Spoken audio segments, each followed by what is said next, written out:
Right, the camera stopped there because we'd got up to, I don't know what it was, 3 hours maybe. And it just kept going. But anyway, I've restarted the video, so I'm just going to crack on. So I was talking about roundabouts in East Kilbride. I was talking about the unreliability of a lot of evidence in road traffic cases, and I was suggesting that you use photographic evidence, which makes life easier for everybody. Yeah, road traffic cases are quite interesting in that the evidence, in my experience, is generally very unreliable, and people will usually tell you not what they recall having happened, but what they think happened, particularly if they're passengers in vehicles, which is not unreasonable, because if you're a passenger in a vehicle, you're not always looking at what other cars are doing or where your car is on the road. You generally trust your driver to make all those observations and make those decisions for you. Usually as well, of course, people never say they had the radio on full blast, or they were looking at their mobile phone, or that they were doing all other manner of things in the car. I suspect that in a lot of cases, passengers in cars first become aware of an accident when they feel the jolt of the other vehicle striking them, or if they hear a bang, or somebody swearing, or something like that, a trigger for something having happened. Another thing I've noticed about road traffic cases is that drivers, I don't think I've ever had one where the driver has said they're driving at more than the speed limit. I mean, the quality of driving you would think would be first class from the evidence that you get from road traffic proofs. So, drivers always check their rear mirrors. They always signal. They never jump red lights. They never go a single mile an hour above the speed limit.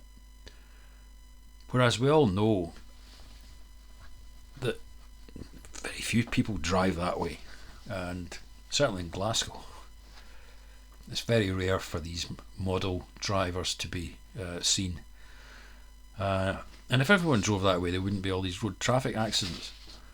So my point, I suppose, is that the evidence in these sorts of cases is very unreliable. It's not just road traffic cases, reparation accidents in general, anything involving personal injuries, the evidence can be quite unreliable. I remember undertaking a proof of a trip in the street. It was in Rob Royston in Glasgow, and unfortunately we couldn't take accurate measurements of the tripping hazard because the pavement had been relayed between the accident and the proof. But I remember the Sheriff Ruxton, saying at the end of the proof that she'd heard about 3 different accidents, because the evidence of the witnesses was just so completely divergent from each other. It was painfully clear in that one that the pursuer didn't know his centimetres from his inches, and as I say, the evidence was just completely unreliable. Another topic, and this is not to do with unreliability, it's to do with subjectivity. So I've written before on this. Try and avoid questions that lead to answers that are subjective. So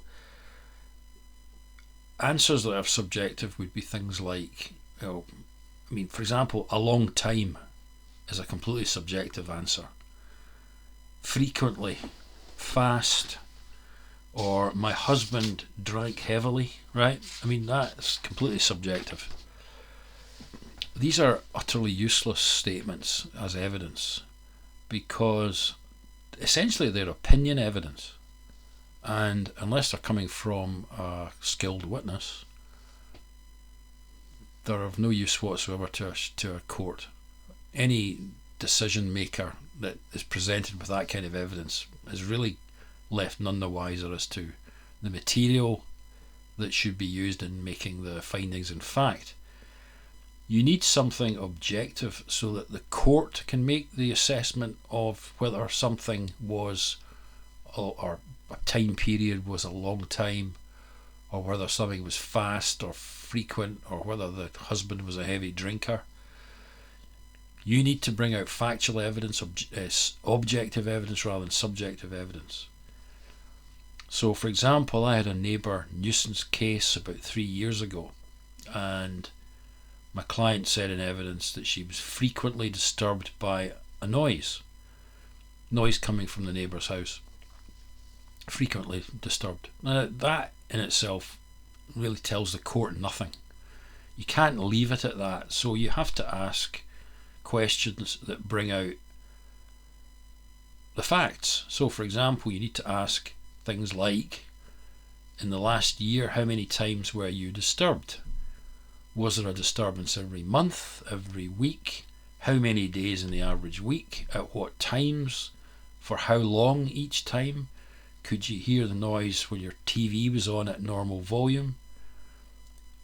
In other words, your evidence needs to be specific, it needs to be objective, it needs to be such that the sheriff can make an assessment of whether there was a frequent disturbance and that it was unreasonable or excessive. A similar thing applies in relation to solatium. So, for example, asking a witness to describe a pain that the witness has. And bear in mind that pain is something really that only the victim can describe.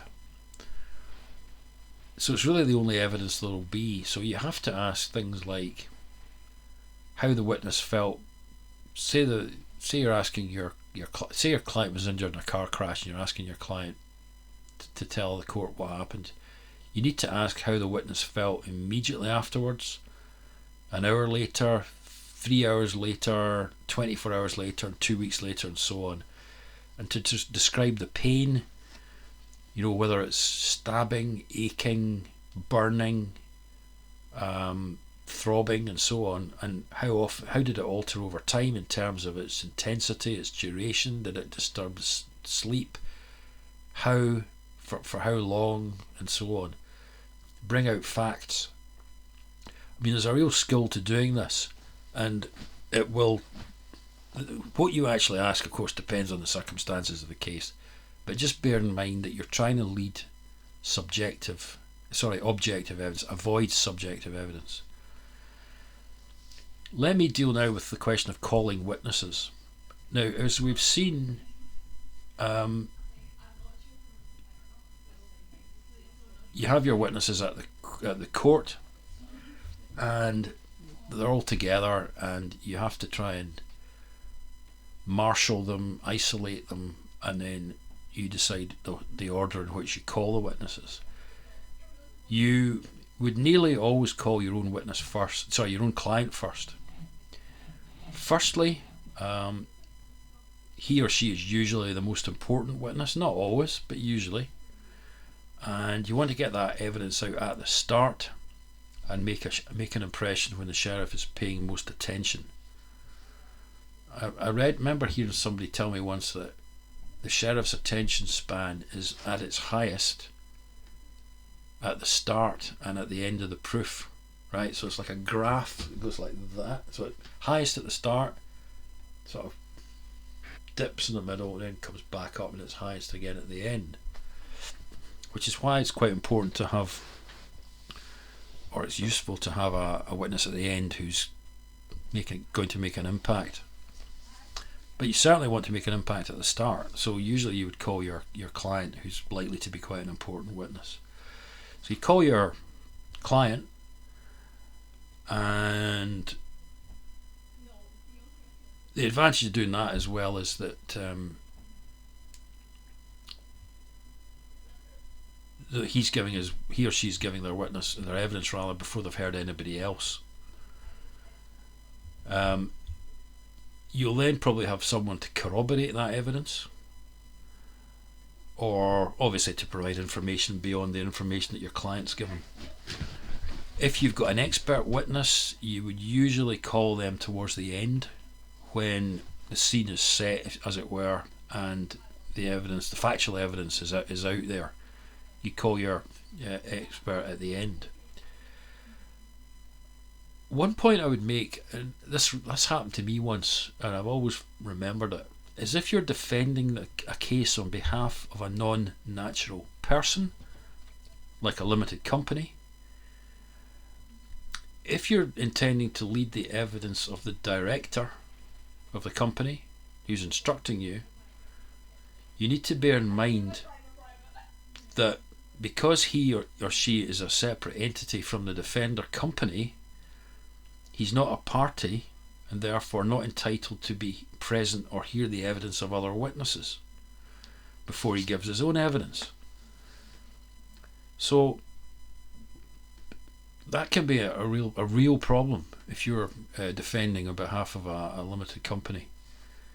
What you have to do there is check with your opponent weeks in advance of the proof whether there will be an objection to the director sitting through the pursuer's evidence, and if there isn't an objection, make sure that you get the sheriff's agreement in advance as well, because I got caught out really badly with this situation in a case, a proof I had in Paisley. Right, I mentioned at the outset about risk and about how proofs can take all kinds of turns and twists of their own without your really being able to do much about it.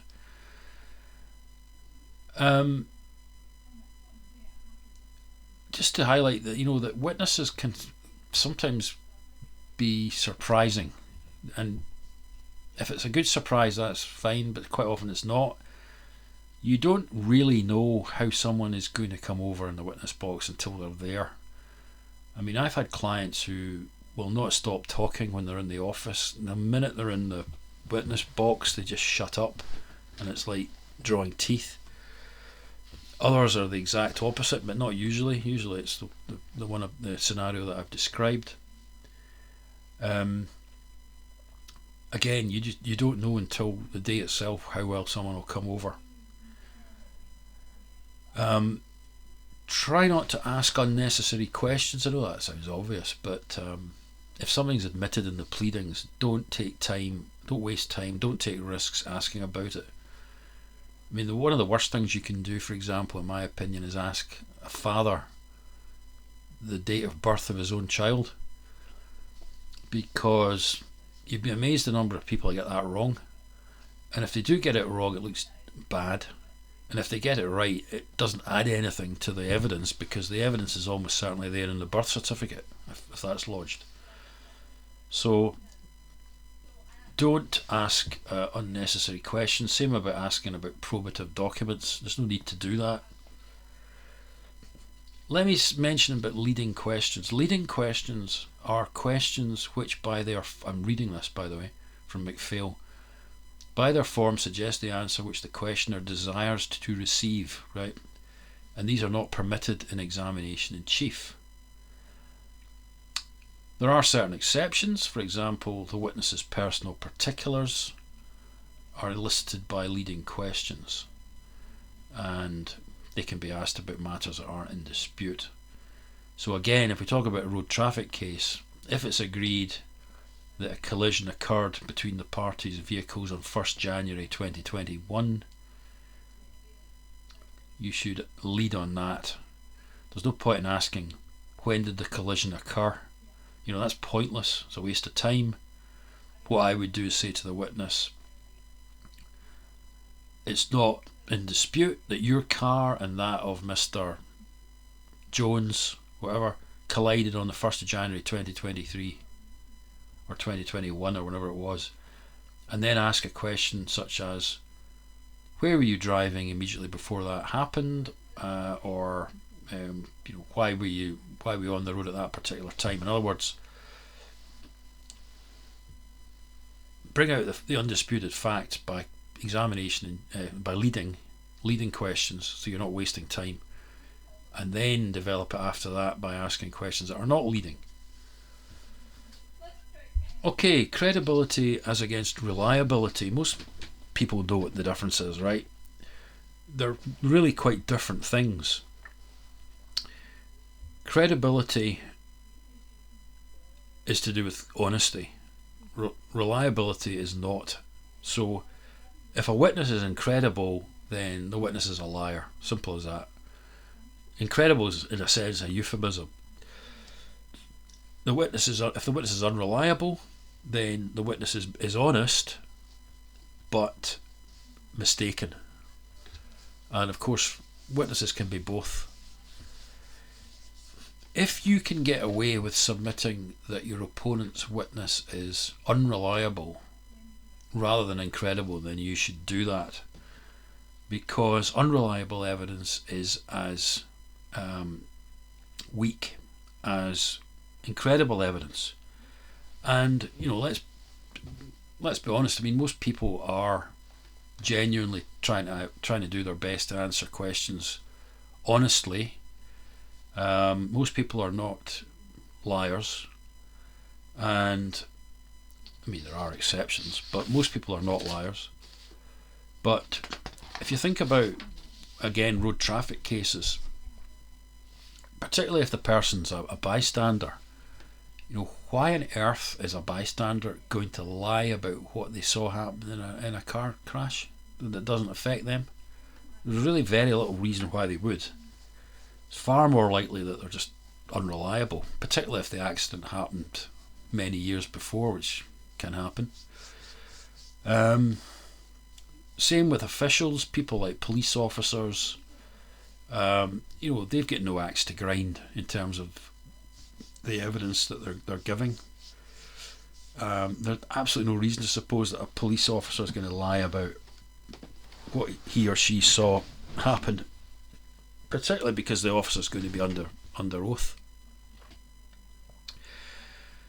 On the other hand, if it's the case that the witness says something which indicates that he or she must be lying, then you have to put it to him or her that is what's happening. So, for example, I had a case in which my client claimed that a guy who had said he was a passenger in the other car hadn't been in the car. So my client's position was the other car in the accident had the driver, and that was it. And therefore I had to put it to this so-called passenger that he wasn't actually in the car. Now that felt really awkward.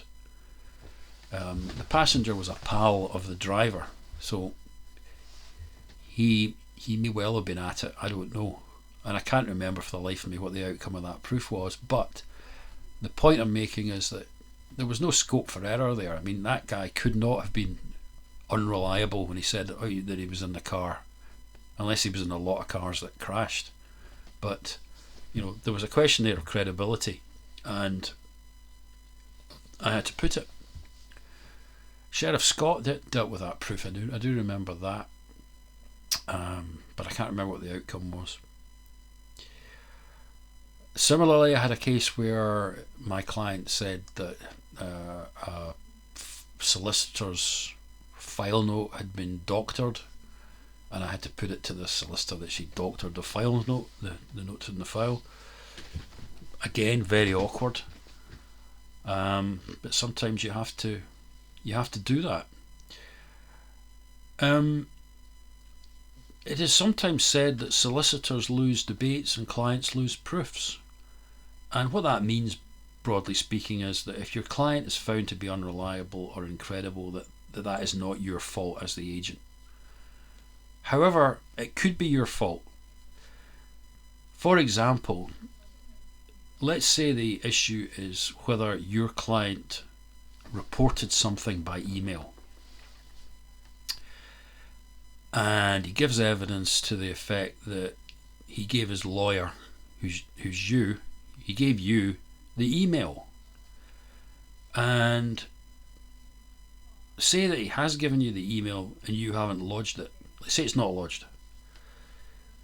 The sheriff will assume, and is quite entitled to assume, either that he's lying when he says that he gave you the email, or that it doesn't say what he says it says, because if it had said that, you would have lodged it. And if you haven't lodged it, it's because you don't have it, because it doesn't exist. So you can see here that if you mess up, let's say you were given the email and you failed to lodge it, you forgot to lodge it, that could impact badly on the client's credibility, because the sheriff will infer that because you haven't lodged it, it doesn't exist, or it doesn't say what your client says it says. Does that make sense? So my point is that your client can be found incredible, and it could be your fault. The best kind of incredibility from the agent's perspective is where the sheriff just has the gut feeling that the client is lying. And sometimes this can be quite a hard thing for a sheriff to articulate in a judgment. Usually it will come over as the sheriff will say that the witness was evasive or belligerent or something along those lines, which isn't quite the same as saying that I just had this feeling the guy was lying.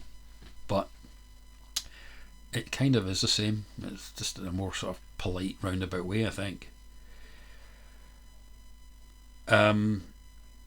Appeal courts, of course, very rarely, if ever, interfere with a sheriff's assessment of someone's credibility. Let me deal now with objecting to the opponent's questions. Now, there's 2 points I would make about that. Firstly, do it quickly. If you don't, and the witness starts answering the question, you might be taken to have waived your right to object. Now, you need to be concentrating on what's happening all the time and ready to take action if you need to. You need to be listening carefully to see where things are going. You need to be able to spring into action. It's one of the reasons why running a proof is a very stressful process, because you have to be focused on it at all times. You don't want to, go off into a dream about what you're going to be having for lunch, or what you're going to do when you get out of the proof in the afternoon, and then you come back and you realise that some damning question or damning answers come out which you would have objected to if you'd been paying attention. The second point is that what you're objecting to is actually the answer, not the question. I mean, a question is not evidence, but the answer is evidence. So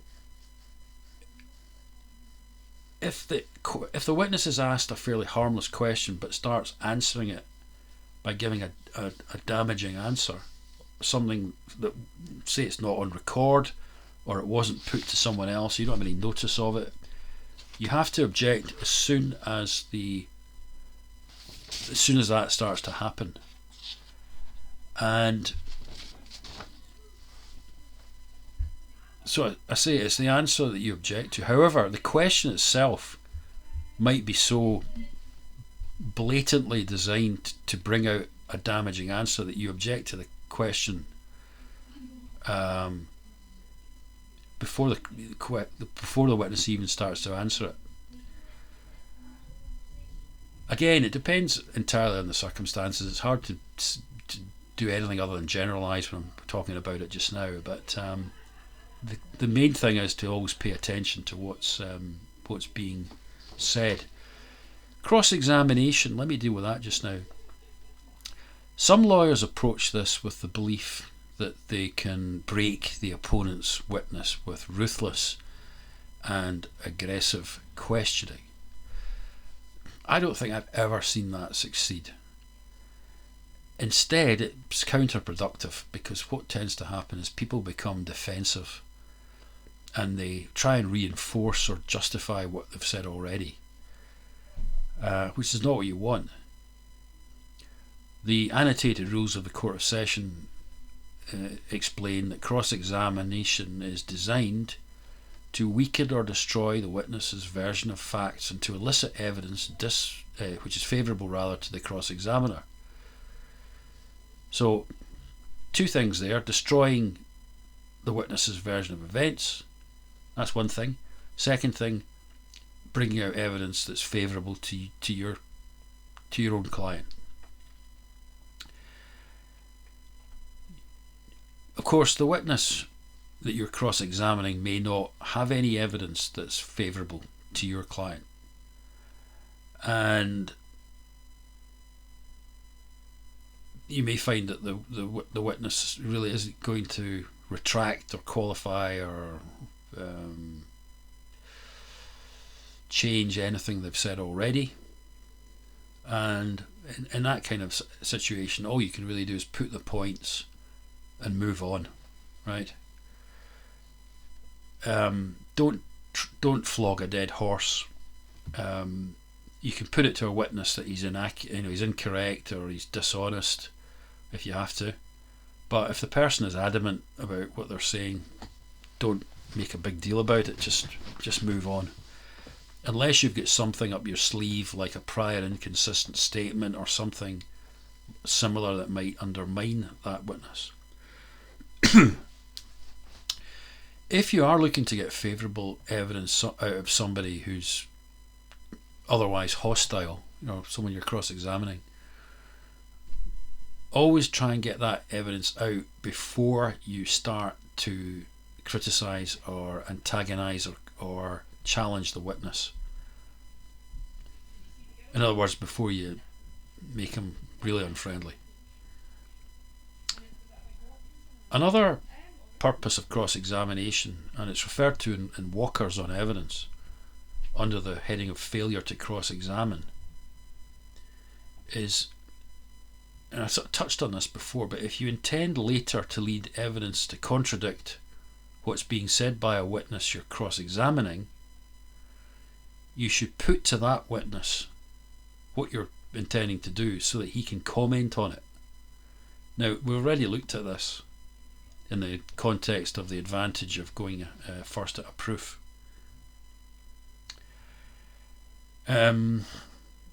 Generally speaking, but it'll tend to happen really only in cross-examination, if you ask a witness a question which might incriminate him or her, he doesn't have to answer it. So, for example, if it involves, say, possession of drugs,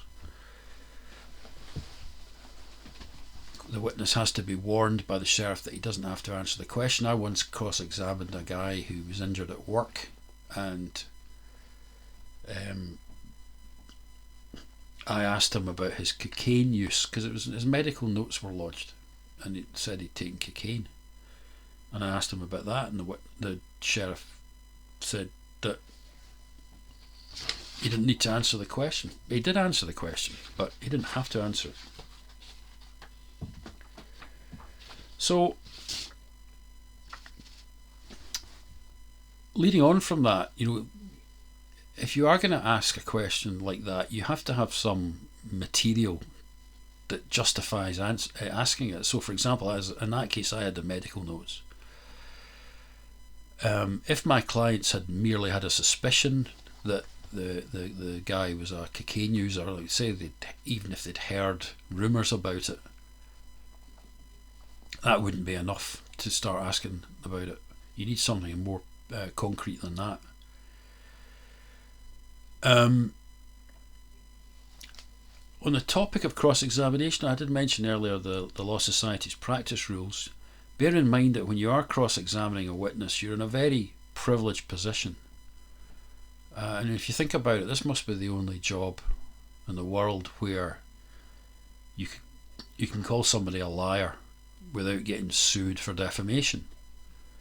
So you are in quite a privileged position, but at the same time you have to be very careful that you're not taking advantage of that. Like, do not abuse that privilege. The practice rules for the Law Society at B1.13 say that when questioning witnesses, you have to treat them with appropriate respect and courtesy. Appropriate, so a little bit vague. The rules related to solicitor advocates say, don't abuse your position, and I quote, for example, by bullying or insulting behaviour. Which I thought was obvious, but it's there in black and white. As you'll appreciate, third parties can complain to the SLCC. Question arises, could a witness complain about you if you call them a liar? Well, I think the answer to that is they can complain about anything. So there wouldn't really be anything stopping someone complaining about you. And I do know that there have been complaints like that.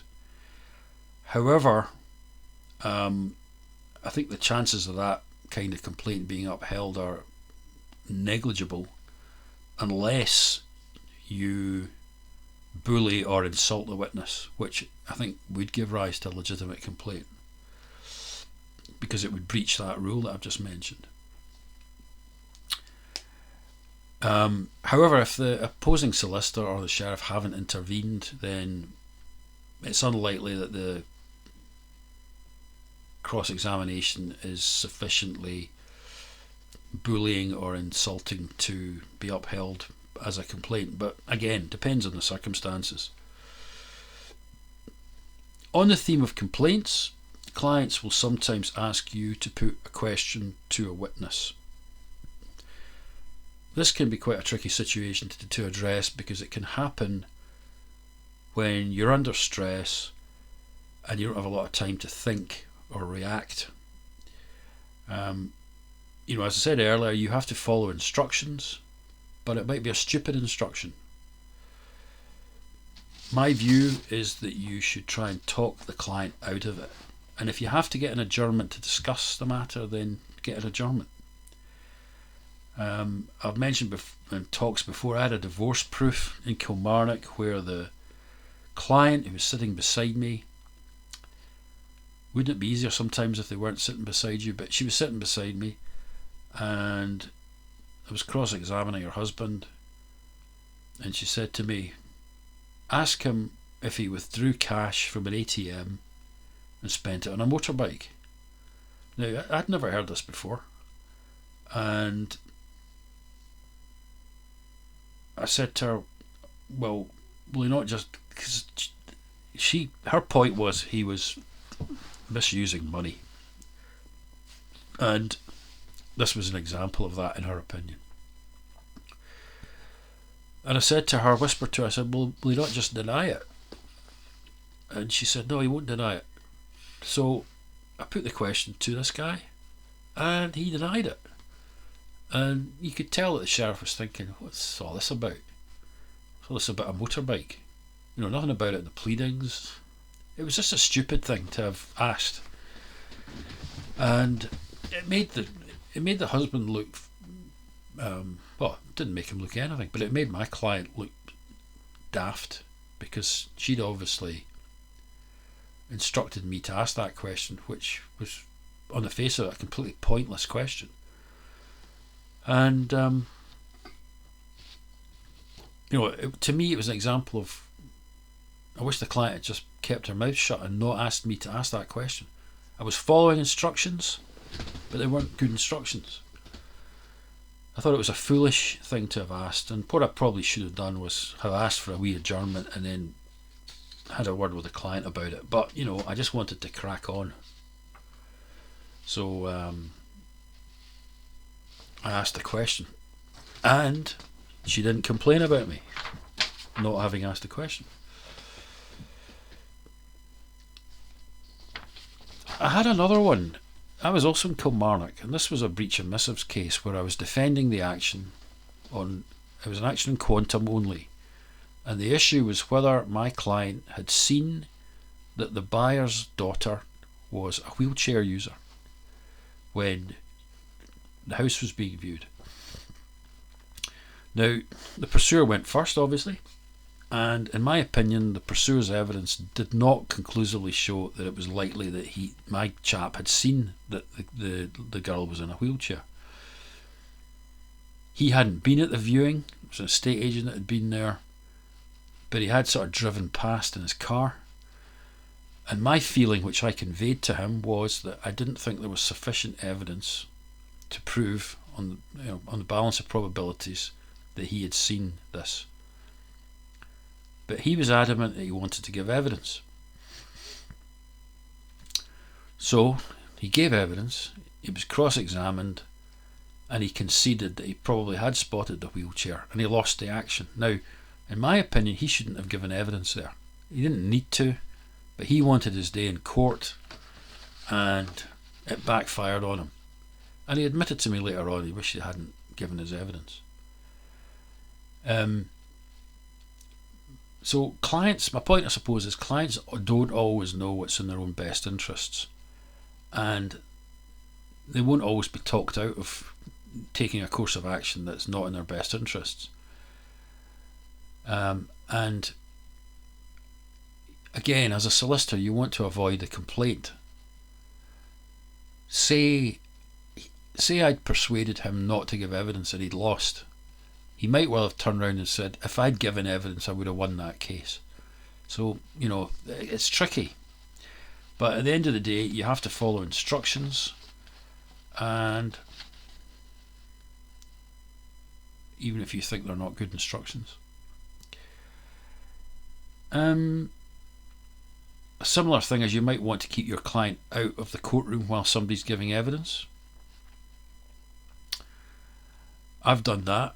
I had a case in Paisley where I didn't think that the client was going to be able to behave himself in the court. He was one of these guys that, he would roll his eyes, he would tut, he would shake his head, he would cross his arms, he would just behave like that. And I thought it was best to keep him out, which I did. And there was bad blood between him and the witness. So when the sheriff asked me why the client wasn't there, I just said I was concerned that the witness might be distracted by the client, and I wanted the witness to be able to give evidence without that distraction. So that's a good explanation. Clients, by the way,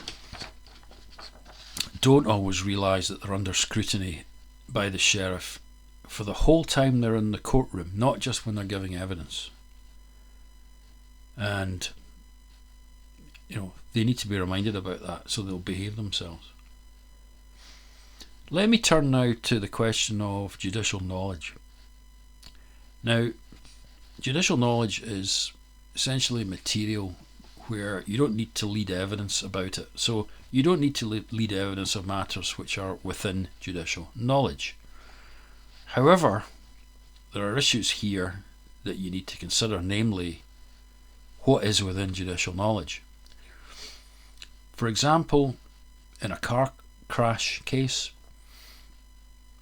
do you have to lead expert evidence as to the inferences to be drawn from damage to vehicles? In my experience, sheriffs will use their own knowledge to say that a dent indicates an impact from straight on, whereas a scrape indicates a degree of sideways contact. However, I did have a proof in Hamilton a couple of years ago where the sheriff said that he could not draw any inferences from vehicle damage as to how the collision was likely to have occurred, and it needed expert evidence. It's difficult, because if the sheriff takes a view that they need expert evidence and you haven't got that expert evidence, the client will blame you for not having brought the expert. But if you do bring the expert and the sheriff says doesn't need any expert evidence, the client will say, why did you bring the expert? Well, it's difficult. Judicial knowledge is quite a tricky area. There are various examples given of matters with, I'm talking about in Walkers on Evidence, there's a few examples of facts that they say are within judicial knowledge. So in a case from the 1920s, it was said that the mischievous habits of children are within judicial knowledge. In a case from the 1930s, the conditions of the local labour market and the average wages of different types of worker. I mean, I wouldn't have thought that was within judicial knowledge, but seemingly there's a case in which that was found to be so. Case from the 1940s, I mean, this surprised me. The differences between the habits and equipment of legitimate anglers and salmon poachers. That was within judicial knowledge. I would never have assumed that. I don't believe that's true. It might be within the knowledge of some sheriffs, but for those who have never fished, then I don't imagine it is. Walkers say that the facts should be confined to common knowledge, but that common knowledge will vary from one locality to another. So I suppose the knowledge about salmon poachers, probably a sheriff in Selkirk or somewhere near the Tweed or maybe the Tay or somewhere like that. Maybe. Another complication, of course, which I don't think is mentioned in Walkers, is that we now have specialist sheriffs. So we now have specialists in personal injury work, family work, commercial causes, and I would think that the judicial knowledge held by a personal injury sheriff will be different and more extensive than that held by a sheriff who is not a personal injury sheriff. So, medical matters. But again, it's tricky to work out what's within judicial knowledge and what isn't. I mean, I've had cases where I had a case in Paisley where I said that it was in judicial knowledge that the average house price was higher in Newton Mearns than in Barrhead, and the sheriff said that was not within judicial knowledge. I had a case in Glasgow, in the commercial court in Glasgow, where the sheriff told me that it was within judicial knowledge. What was within judicial knowledge? The method by which duty is paid on goods stored in a bonded warehouse. That was within judicial knowledge, according to the sheriff. The same sheriff said that the trading practices of dealers in the wholesale jewellery business was within judicial knowledge. Again, I would never have thought that. And I don't think that's right either. So, yeah, it's a tricky area. You're at risk as a solicitor if you assume that something is within judicial knowledge and you don't lead evidence about it, and the court then finds that it's not, as happened to me with that Paisley case. The car crash case I mentioned as well. But also, as I say, you could be criticised for needlessly citing witnesses and spending time and money to prove things that the court says are within judicial knowledge. I mean, at one time in Glasgow, there were child psychologists getting called for proofs involving contact and residence claims.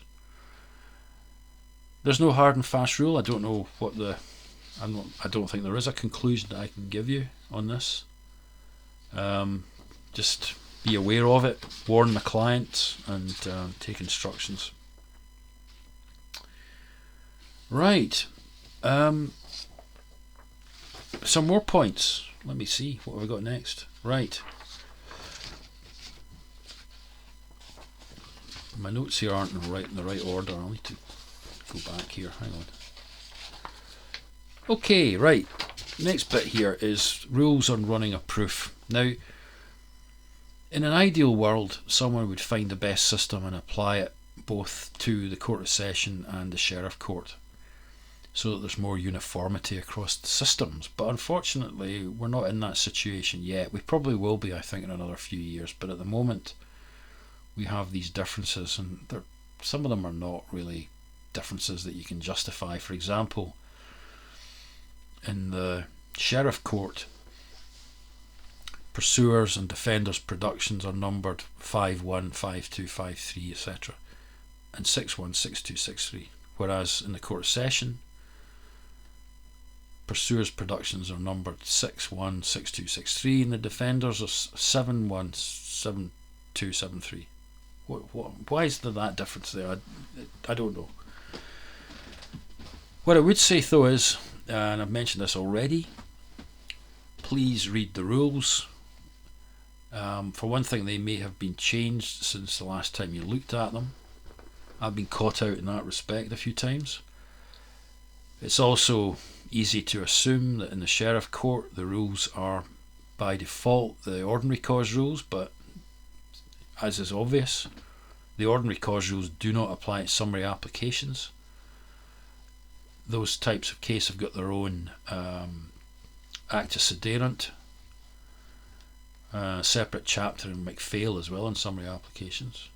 Summary applications are actually very common, and the Scottish Civil Justice Council has actually recommended doing away with them, but they are there at the moment, and they're quite common.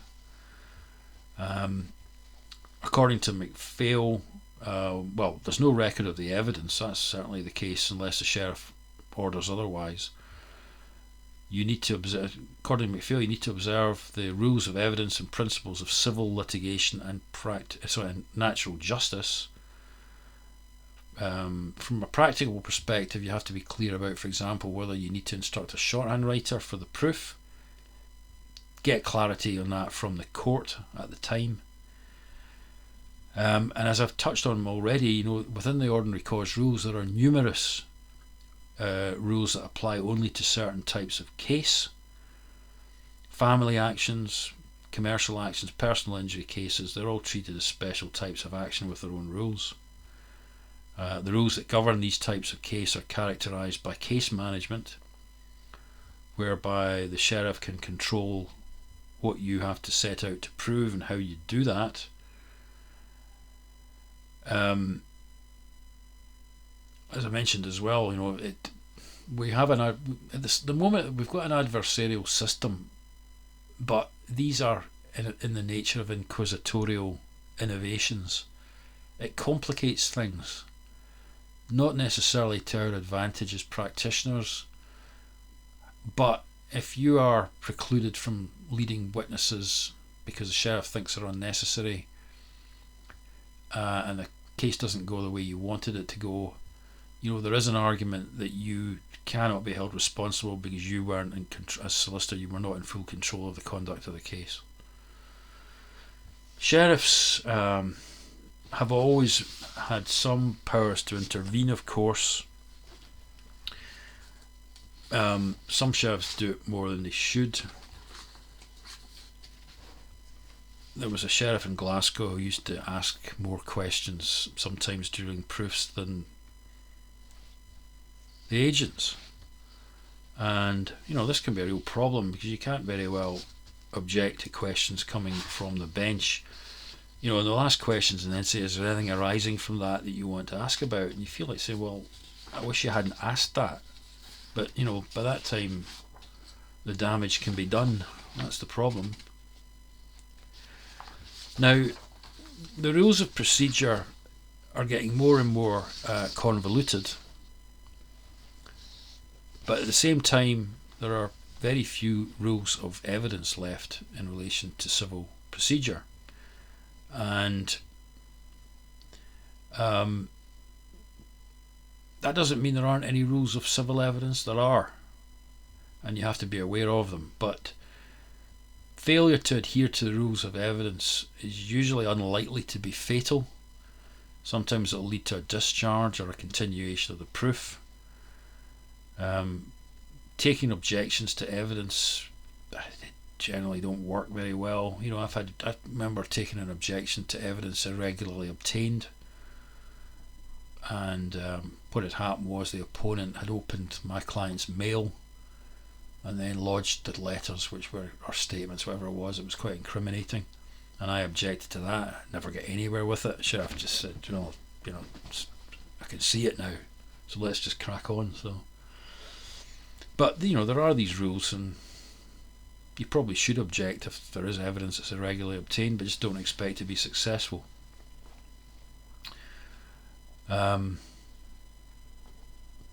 There was also an objection to the audio evidence that I mentioned being led at that child welfare hearing. That didn't work either.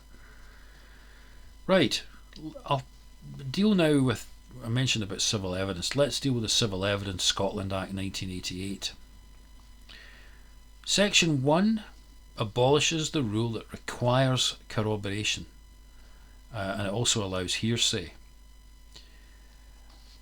Corroboration, as you will appreciate, the rule there is that in civil cases the court may find a crucial fact proved even if evidence on that fact comes from only one source. That's a quote from Walker's paragraph 533. So, in other words, you don't need corroboration. When I was studying evidence at university in the 1980s, the mid-80s, the law at that time, this is before the 88 Act, the law at that time was that you didn't need corroboration in personal injuries actions, of corroboration of personal injury, but otherwise you did. This was in terms of the Law Reform Miscellaneous Provisions Scotland Act 1968. So corroboration isn't required. There is still an exception in effect in relation to actions of divorce and dissolution of civil partnership, because the rules require that there be evidence from somebody other than the parties. So generally speaking, there you'll find that you've got usually affidavit evidence from your own client and from somebody else. So there is a need for corroboration in actions like that. But generally speaking, you don't need corroboration. But at the same time, if you have corroboration, you should lead it. I'm actually a great enthusiast for corroboration, and it can actually be extremely important, particularly with regard again to road traffic cases. So if you have two vehicles in a crash, driver says it was the other one's fault, and they both say that. Now technically you don't need corroboration there, but without corroboration you're almost certainly going to lose, because what the sheriff will almost certainly do is say, well, I can't decide which driver is to be accepted here. No corroboration, and the pursuer will lose by default, really, because onus is always on the pursuer, of course. But if the pursuer has a witness and there's corroboration of what the pursuer says, then that's a different story, and you may well succeed. So corroboration, despite the fact that it's not needed, it can be extremely important. And in my opinion, if you've got it, you should definitely lead it. Now, let me see.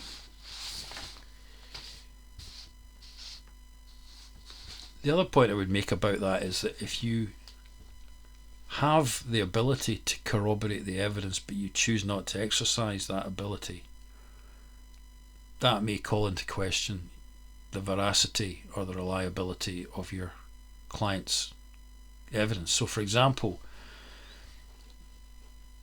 going back to that analogy of the two vehicles in the car crash, let's say your client had a passenger, but the passenger doesn't give evidence.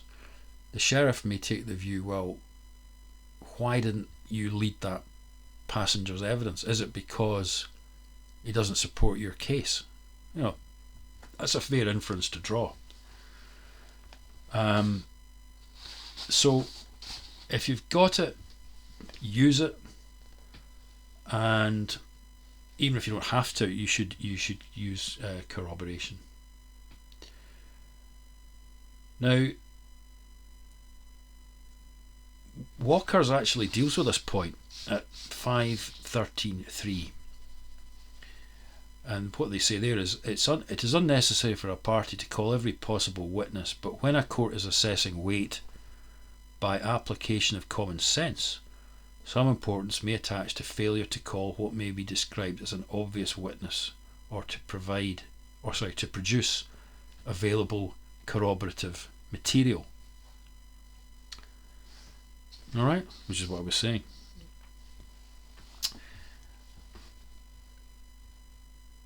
I think also,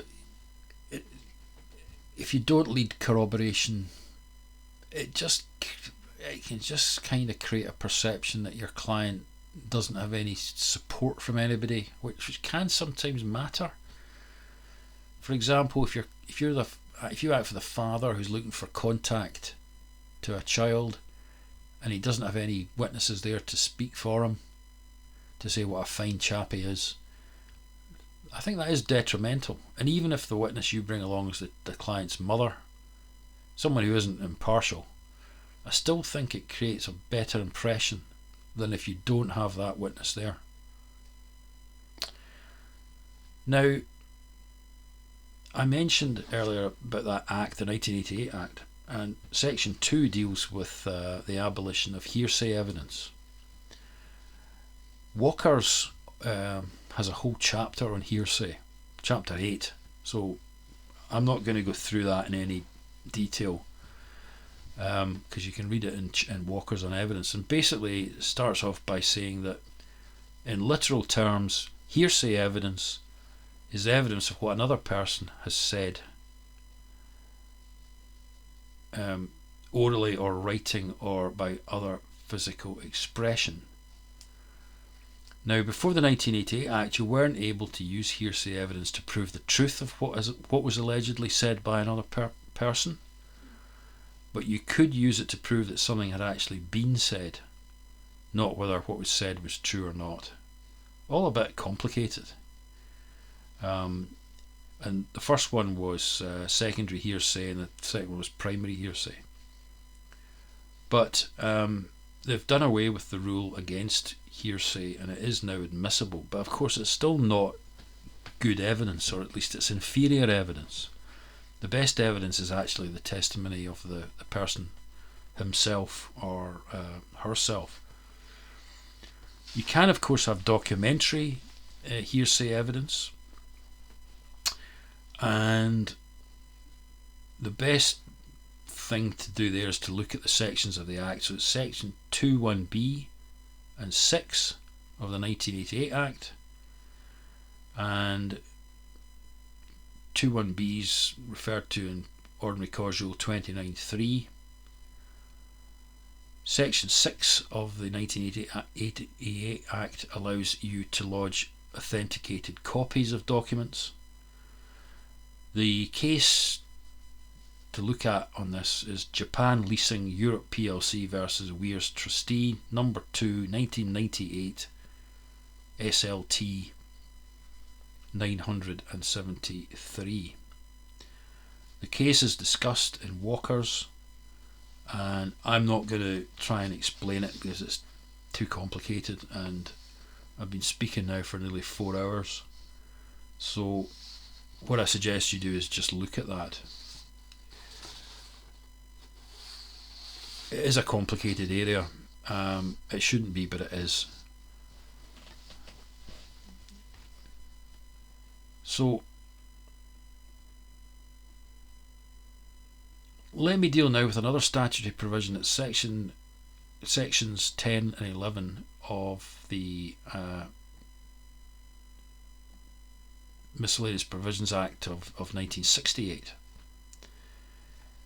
This is discussed at Walker's 11.5.3, and what this section does is it applies where somebody has a criminal conviction, and it inverts the onus of proof, so that, for example, if your client's opponent has a conviction for assault, the civil court will proceed on the presumption that he did that of which he was convicted. So, in other words, he assaulted somebody.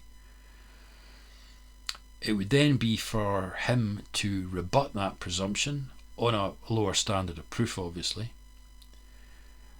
If you are going to rely on the 1968 Act, then take steps as early as possible to recover evidence of the conviction, because trust me, that can be difficult. Trying to get proof of a conviction can be a very time consuming and frustrating business.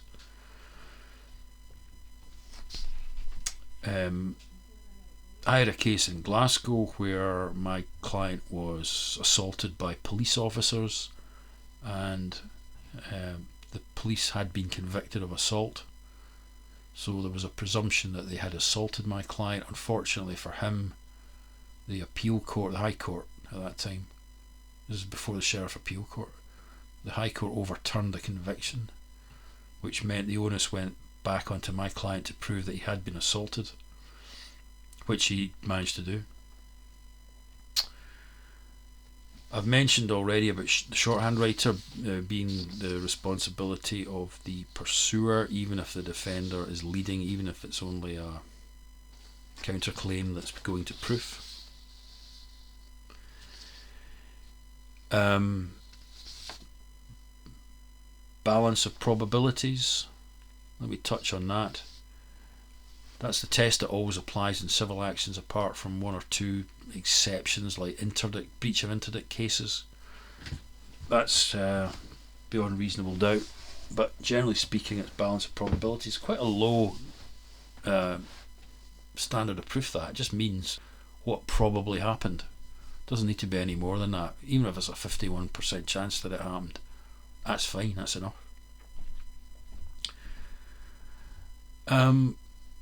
Some particular types of proof.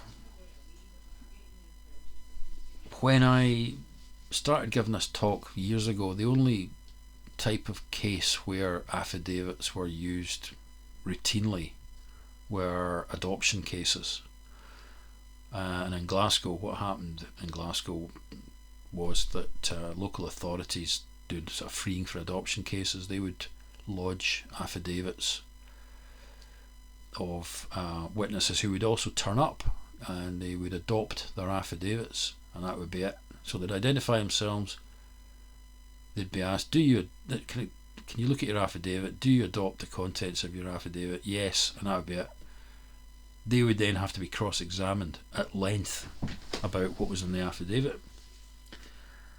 That was the way those proofs were done. I think they still are, but that practice has now extended to all kinds of cases. I had what was it?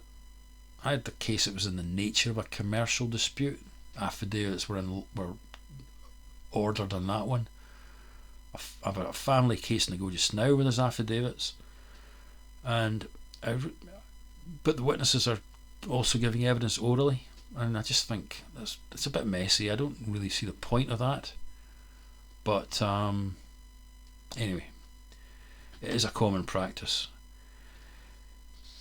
Undefended proofs, let me deal with that. These are quite rare, but they're also quite easy. I've done a couple of those, both family cases where one case settled on the day and on the financial grounds, and we just had a proof on the merits, an undefended proof on the merits. I was going to talk now about expert witnesses, but there seem to be certain technical issues here, and I'm probably going to draw things to a conclusion. We're talking now for 4 hours, so what I'll probably do is just conclude at this point. I'll end really by saying that where am I?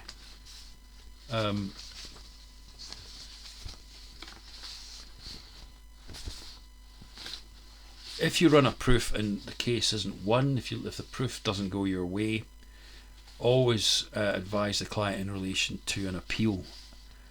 Bear in mind it's the client's decision as to whether or not an appeal is marked. They have to be given that choice. They have to be advised as to whether or not it's worth doing an appeal. But the last thing you want to do is run out of time.